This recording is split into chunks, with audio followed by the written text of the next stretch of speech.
নজর রাখবো পরবর্তী সংবাদে, আরো একবার নজর রাখবো বাংলার খবরে, যেখানে বাংলার বিজেপি বিধায়কদের বাক স্বাধীনতার হস্তক্ষেপের অভিযোগ আজ উঠে এসেছে। এক্সক্লুসিভ ছবি আপনারা দেখতে পাচ্ছেন, যেখানে বিধানসভায় বিজেপি বিধায়কদের নাকি কথা বলতে দেওয়া হয়নি, বাক স্বাধীনতায় হস্তক্ষেপ করা হয়েছে এমনটা অভিযোগ তোলা হয়েছে। এবং কার্যত বাংলার বিধানসভায় বিজেপি বিধায়কদের মাইক বন্ধ করে দেওয়ার অভিযোগ, এবং তারপরে তারা ক্ষোভে ফেটে পড়েন। অভিযোগ রয়েছে যে বিধানসভার বাইরে তারা পরবর্তীতে বিক্ষোভ করেছেন, বিধায়করা সামিল হয়ে বিক্ষোভ প্রদর্শনের সেই ছবি আপনাদের সামনে এক্সক্লুসিভ আমরা তুলে ধরছি। তবে গোটা বিষয় নিয়ে বাংলার পরিষদীয় দলনেতা অর্থাৎ বিজেপি বিধায়ক শঙ্কর মালাকার তিনি ঠিক কি বললেন শুনুন।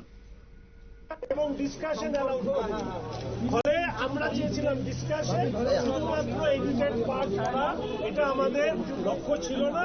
এবং আমরা আবেদন করেছিলাম, উনি সেই আবেদনে কর্ণপাত না করে মাইক বন্ধ করে দেওয়ার জন্যই আমরা আজকে সদন থেকে দেখলাম। আপনারা বেরোনোর পরও বিশ্বনাথ মাধব তিনি অনেকক্ষণ বিধানসভার ভেতরে ছিলেন, বন্ধুদের সঙ্গে কথা বলছিলেন। এটা কি কোনো অশুভ ইঙ্গিত নাকি?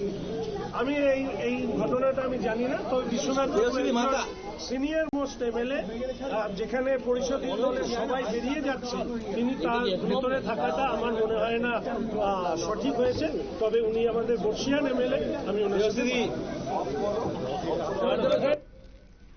আপনারা শুনলেন বিজেপি বিধায়ক শঙ্কর মালাকারের বক্তব্য, এবং এই নিয়ে বিস্তারিত জানবো আমাদের সঙ্গে যুক্ত হয়ে গেছে এক্সিকিউটিভ এডিটর নীল বণিক। নীল, আজ যেটা আমরা দেখলাম যে বাংলার বিধানসভায় বিজেপি বিধায়কদের বাক স্বাধীনতা নাকি হস্তক্ষেপ করা হয়েছে, তাদের মাইক বন্ধ করে দেওয়া হয়েছে, এই অভিযোগটা কতটা সত্যতা রয়েছে বা কি জানতে পারছো? দেখো, তৃণমূলের বিরুদ্ধে আজকে নারী কর্তা দিয়ে বিভিন্ন বিষয় নিয়ে আজকে বিজেপি বিধায়করা বিধানসভায় হবে এমনটাই বলেছিল। আর বিধানসভার যারা বিজেপি বিধায়করা রয়েছেন তারা প্রথমেই আজকে হট্টগোল করতে শুরু করেন এবং বিভিন্ন বিষয়ে সরকারের কিন্তু একাধিক প্রশ্ন ছুড়ে দেয়। বিধায়কদের অভিযোগ, যেটা বিজেপি বিধায়কদের অভিযোগ,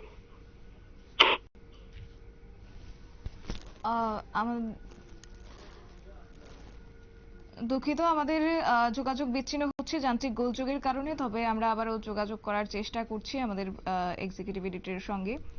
এবং কার্যত জানিয়ে রাখছে যে আর বিধানসভা থেকে তারা বেরিয়ে পড়েছেন, এবং বেরিয়েই কার্যত তারা সেই অভিযোগে সরব হয়েছেন বিধায়করা। এবং যেটা জানানো হয়েছে যে তাদের নাকি মাইক বন্ধ করে দেওয়া হয়েছে, তাদেরকে বিধানসভায় বলতে দেওয়া হয়নি, এমনটাই অভিযোগ। যুক্ত হয়ে গেছে আমাদের এক্সিকিউটিভ এডিটর নীল, যেমনটা বলছিলে।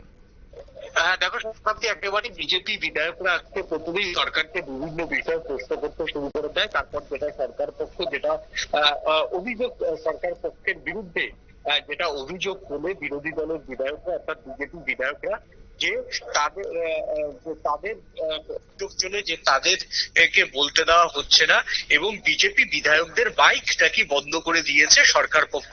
এবং এরকম একটা চাঞ্চল্যকর অভিযোগ ওঠে যে দিল্লিতে কিন্তু মাঝে মধ্যেই সংসদ চলাকালীন তৃণমূল কংগ্রেসের এমপিরা স্পিকারের বিরুদ্ধে অভিযোগ তোলেন যে তাদেরকে বলতে দেওয়া হয়নি, তাদের মাইক সংসদের ভিতর বন্ধ করে দেওয়া হয়েছে।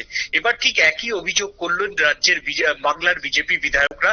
বাংলার বিজেপি বিধায়করা আজকে পরিষ্কার তারা জানিয়ে দিয়েছেন যে তারা যে প্রশ্নোত্তর করবে বা তারা যে বলবে সরকার পক্ষের এগেনস্টে, সেই সময়তে প্রত্যেক বিজেপি বিধায়কের মাইক বন্ধ করে দেওয়া হয়েছিল। তারপরেই তারা মাইক বন্ধের বিরোধিতা করে সরাসরি ওয়েলে নেমে বিক্ষোভ দেখায়। এরপর বিজেপি বিধায়করা সরাসরি বিধানসভার মধ্যে বিক্ষোভ দেখান এবং বিধানসভার বাইরে এসেও তারা বিক্ষোভ দেখাতে শুরু করেন। এবং যদি মাইক বন্ধ করে দেওয়া হয় তাহলে এই অধিবেশনের কি মানে রয়েছে সেটা নিয়েও কিন্তু স্পিকারের উদ্দেশ্যে প্রশ্ন ছোড়েন। এবং তৃণমূল কংগ্রেস গণতন্ত্র মানে না, এবং বিধানসভায় বিজেপি বিধায়করা যাতে কোনো প্রশ্ন উত্তর পর্বে অংশগ্রহণ না করতে পারে, বিজেপি বিধায়করা যাতে কিছু না বলতে পারে, তার জন্যই এইরকম ভাবে বারবার মাইক বন্ধ করে দেওয়া হচ্ছে। এবং মাইক বন্ধ করে বিজেপি বিধায়কদের দমন করতে চাইছে বাংলার শাসক দল বা তৃণমূল কংগ্রেস, এমনটাই কিন্তু অভিযোগ উঠেছে। দেখো, তৃণমূল কংগ্রেস সবসময় নিজেরাই বলে যে তারা বলতে বলতে পারে না, তাদের মাইক বন্ধ করে দেওয়া হয়। কিন্তু এবার তৃণমূল কংগ্রেস তারা অফিসিয়াল ভাবে কি বলবে? তাদের কি সত্যিই বিজেপি বিধায়কদের, যদি বিধায়করা বিধানসভার ভিতরে যদি বলতে না পারে, তাদেরকে যদি সেখানে বলতে না দেওয়া হয়, তাহলে এই বিধায়করা বলবেন কোথায়? বিধায়করা সরকারের যে খারাপ দিকগুলো সেগুলো তো বিধানসভার মধ্যেই তারা বিরোধিতা করবেন এবং বিধানসভাতেই তো তারা সরকারের বিষয় নিয়ে প্রশ্ন তুলবেন।